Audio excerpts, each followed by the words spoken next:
ఏపీలో local body elections ఈవీఎంలతోనే పెడతారా? ప్రభుత్వంనే నిర్ణయాన్ని తీసుకోబోతుందా? వైఎస్ఆర్సీపీ పార్టీ పోటీ చేస్తుందా అసలు ఈ లోకల్ బాడీ ఎలక్షన్స్లో అనే విషయాలు అయితే తెలుసుకుందాం. దీని గురించి అయితే మాట్లాడేందుకు ప్రస్తుతం మనతో పాటు పొలిటికల్ అనలిస్ట్ డివిఎస్ గారు ఉన్నారు. నమస్తే అండి. నమస్తే సార్, ఈ లోకల్ బాడీ ఎలక్షన్స్ ఈవీఎంలతోనే పెడతారా లేదంటే ఇంకా ఎలా పెట్టే అవకాశం ఉంది? ఇందులో అసలు వైఎస్ఆర్సీపీ పోటీ చేస్తుందనుకోవచ్చా, చేయదనుకోవచ్చా? నీలం సహాని ఈరోజు ఒక ప్రకటన చేశారు. ఏది స్థానిక సంస్థల ఎన్నికలు మరి పూర్తి కసరత్తు ఈవీఎంలు ఉపయోగిస్తారనే ప్రచారం నేపథ్యంలో ప్రభుత్వానిదే తుది నిర్ణయం అన్నారు. అంటే బ్యాలెట్ ద్వారా జరుగుద్దా, ఈవీఎంల ద్వారా జరుగుతుందా? దాని దగ్గర ఒక 11,000 ఈవీఎంలు సిద్ధంగా ఉన్నాయి. అంటే మొన్నే పులివెందుల, ఒంటిమిట్ట జెడ్పీటీసీ ఎన్నికలు జరిగాయి. ఘోరంగా చిత్తుగా ఓడిపోయింది వైఎస్ఆర్ కాంగ్రెస్ పార్టీ. అంటే జగన్మోహన్ రెడ్డి సొంత నియోజకవర్గం, సొంత జెడ్పీటీసీలో డిపాజిట్లు పోయాయి. ఎక్కడైతే ఆయనకి 60,000 ఓట్ల మెజార్టీ వచ్చిందో మొన్న 15 నెలల క్రితం, ఇప్పుడు అక్కడ వాళ్ళ అభ్యర్థికి 600 ఓట్లు కూడా రాలేదు. ఈ పరిస్థితుల్లో అసలు రేపొద్దున స్థానిక సంస్థల ఎన్నికల్లో ఆయన పోటీ చేస్తాడా, బహిష్కరిస్తాడా? చర్చ, ప్రజల్లో చర్చ. ఏది గతంలో జరిగిన స్థానిక సంస్థల ఎన్నికలు గుర్తొచ్చాయి. జగన్ సీఎంగా ఉన్నప్పుడు లోకల్ బాడీ ఎలక్షన్స్ ఎలా జరిగాయి? సేమ్ ఇవాళ దేవుడి స్క్రిప్ట్ రిపీట్ అవుతుందా? ఇప్పుడు చంద్రబాబు ముఖ్యమంత్రిగా జరిగే లోకల్ బాడీ ఎలక్షన్స్లో అసలు నామినేషన్ వేయగలరా వీళ్ళు? ఓకే, ఎందుకంటే అప్పుడు జగన్ సీఎంగా భయభ్రాంతులకు గురి చేశారు. నామినేషన్లు వేయనీ లేదు, అసలు తలలు పగలగొట్టారు. ఏది ఎవరైతే నామినేషన్లు వేస్తారు అనుకున్నారో ప్రతిపక్షం తరపున వాళ్ళ ఇళ్లల్లో బ్రాందీ సీసాలు పెట్టారు, గంజాయి ప్యాకెట్లు పెట్టారు, తప్పుడు కేసులు పెట్టి జైళ్ళకు పంపిస్తామని బెదిరించారు, అధికారులను బెదిరించారు, నో డ్యూస్ సర్టిఫికెట్లు ఇవ్వకుండా అడ్డుకున్నారు. అరే ఆడపిల్లలు, మహిళలు, కనీసం మహిళల వాళ్ళతో అన్న నామినేషన్ వేపిద్దామంటే వాళ్ళను కూడా అడ్డుకున్నారు.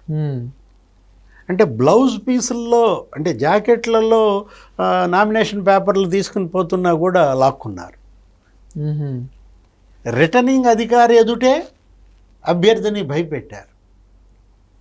ఎట్లా ఆ రోజు జగన్మోహన్ రెడ్డి ఒక రౌడీ రాజ్యం ఇవాళ ఇప్పటికీ కూడా జనం కళ్ళ ముందున్న పరిస్థితుల్లో ఇప్పుడు రేపొద్దున లోకల్ బాడీ ఎలక్షన్స్ అనగానే మనకు ఆ సినిమా గుర్తొస్తుంది. జగన్ సీఎంగా ఆ రోజు సినిమా.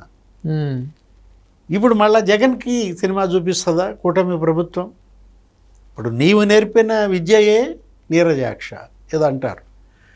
ఆ రోజు జగన్ ఇదే కదా నేర్పింది. ఆ రోజు తెలుగుదేశం అభ్యర్థులు లేకపోతే జనసేన అభ్యర్థులు వాళ్ళ ఇళ్లలో మరి నువ్వు పెట్టినట్టుగానే ఇప్పుడు వైసీపీ తరఫున ఎవరన్నా నామినేషన్లు వేస్తే వాళ్ళ ఇళ్లలో పెడతారా? అంటే ఇక్కడ ఇప్పుడు ప్రజెంట్ ఏంటంటే పోలీసు ఇవాళ బయాస్డ్గా లేదు.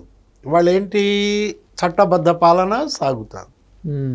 ఎవరైనా స్వేచ్ఛగా మరి వాళ్ళకి సంబంధించినటువంటి పనులు చేసుకుంటున్నారు. మీరు నామినేషన్లు వేయండి అన్నా కూడా వీళ్ళు వేయరా? ఒక భయం కనపడుతుంది. ఏది పులివెందుల, ఒంటిమిట్ట జెడ్పీటీసీ డిపాజిట్లు పోయేసరికి ఇక రేపొద్దున ఎందుకు పోటీ చేయటం దండగా? అంటే మొరాలిటీ ఎక్కడ దెబ్బతింటుందో కార్యకర్తల్లో లేకపోతే నాయకుల్లో అనేటువంటి ఒక భయంతో ఈవీఎంలు అనే వంక చూపించి బాయ్కాట్ చేస్తారా? ఈవీఎంలతో జరపాలి అని ఇంకా ఇప్పటికి నిర్ణయం తీసుకోలేదు. ఓకే, మొన్న పులివెందుల, ఒంటిమిట్ట జరిగింది బ్యాలెట్తోనే. ఒకవేళ ప్రభుత్వం కనుక ఈవీఎంలు కనుక ఉపయోగించాలని నిర్ణయిస్తే ఇప్పటికే మొన్న ఎన్నికల తీర్పు ఏది 2024 అసెంబ్లీ ఎన్నికలను కూడా వీళ్ళేంటి ఈవీఎంలు ఏదో మిస్ప్రెజెంట్ చేశారు, రోజా లేకపోతే వీళ్ళందరూ మాటలు మనం విన్నాం. అసలు సీఎంనే ఈవీఎం సీఎం అని, అవును, డిప్యూటీ సీఎంని ఈవీఎం డిప్యూటీ సీఎం అని వీళ్ళు చేసిన అవహేళన. అంటే వీళ్ళు గెలిస్తే ఈవీఎంలేమో బెస్ట్, వీళ్ళు ఓడిపోతే వరస్టా? అదే మొన్న జేడీ లక్ష్మీనారాయణ గారు కూడా అన్నారు. సిబిఐ ఆయన ఎవరు, రిటైర్డ్ జేడీ లక్ష్మీనారాయణ ఏమన్నారు, మీరు ఈవీఎంల ద్వారా గెలిచి మాట్లాడండి, రద్దు చేయమని. ఈ పార్టీలకి, ఈ నాయకులకి ఈవీఎంల గురించి మాట్లాడే అర్హత లేదు అన్నట్టుగా 151 సీట్లు జగన్ గెలిచినప్పుడు ఈవీఎంలు తప్పు, వద్దు, బ్యాలెటే పెడదాం అని నువ్వు గనక అనుంటే నమ్ముతారు.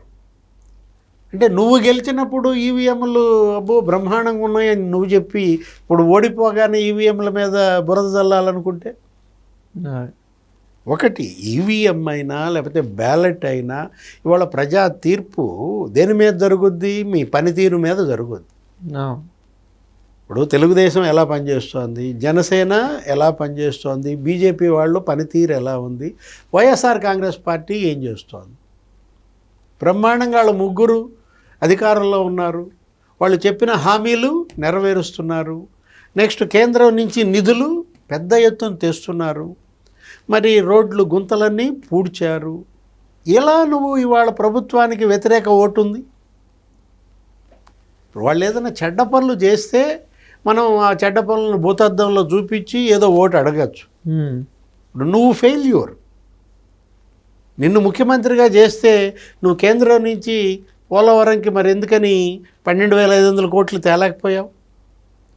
విశాఖ స్టీల్ ప్లాంట్కి కేంద్రం నుంచి నువ్వెందుకని 14,400 కోట్లు తేలేకపోయావు? అమరావతికి 63,000 కోట్లు ఎందుకని తేలేకపోయావు? ఇప్పుడు ఇవాళ సెమీ కండక్టర్స్ ప్లాంట్స్ పెడుతున్నారు రాయలసీమలో, ఏరోస్పేస్ డిఫెన్స్ కంపెనీలు వస్తున్నాయి రాయలసీమకి. అటు విశాఖ చెన్నై ఇండస్ట్రియల్ క్యారిడార్, లేకపోతే బెంగళూరు చెన్నై ఇండస్ట్రియల్ క్యారిడార్తో పాటుగా హైదరాబాద్ మరి బెంగళూరు ఇండస్ట్రియల్ క్యారిడార్ వస్తుంది. అటు కొప్పర్తిలో 3,000 కోట్లు, ఇటు ఓర్వకల్లులో 3,000 కోట్లు, అక్కడ హబ్స్ నోడ్స్ డెవలప్ అవుతున్నాయి. అంటే అటు ఉపాధి, ఇటు ఇన్వెస్ట్మెంట్స్. గమ్యస్థానంగా ఆంధ్రప్రదేశ్ మారింది. సింగపూర్ కంపెనీలు వస్తున్నాయి, మళ్ళా అన్ని విదేశాల నుంచి పెట్టుబడులు వస్తుంటే ఇప్పుడు నువ్వు ఇంకా వాళ్ళని ఏ విధంగా బ్లేమ్ చేయగలవు? జగన్మోహన్ రెడ్డి పోనీ నువ్వేమన్నా పార్టీని సమర్థంగా నడిపించి ఈ ప్రభుత్వాన్ని అసెంబ్లీలో ప్రశ్నలతో ఉక్కిరి బిక్కిరి చేస్తే అబ్బా అపోజిషన్ లీడర్ జగన్మోహన్ రెడ్డి బ్రహ్మాండంగా పనిచేస్తున్నాడు అని కొన్ని నోట్లు వేస్తారు. నువ్వేమో అసెంబ్లీకే పోవటం లేదు. అసెంబ్లీకి ఎగ్గొట్టే జగన్మోహన్ రెడ్డి రేపొద్దున అభ్యర్థులనేమో నిలబెడతాడు, వాళ్ళకు ఓటేం అడుగుతాడు?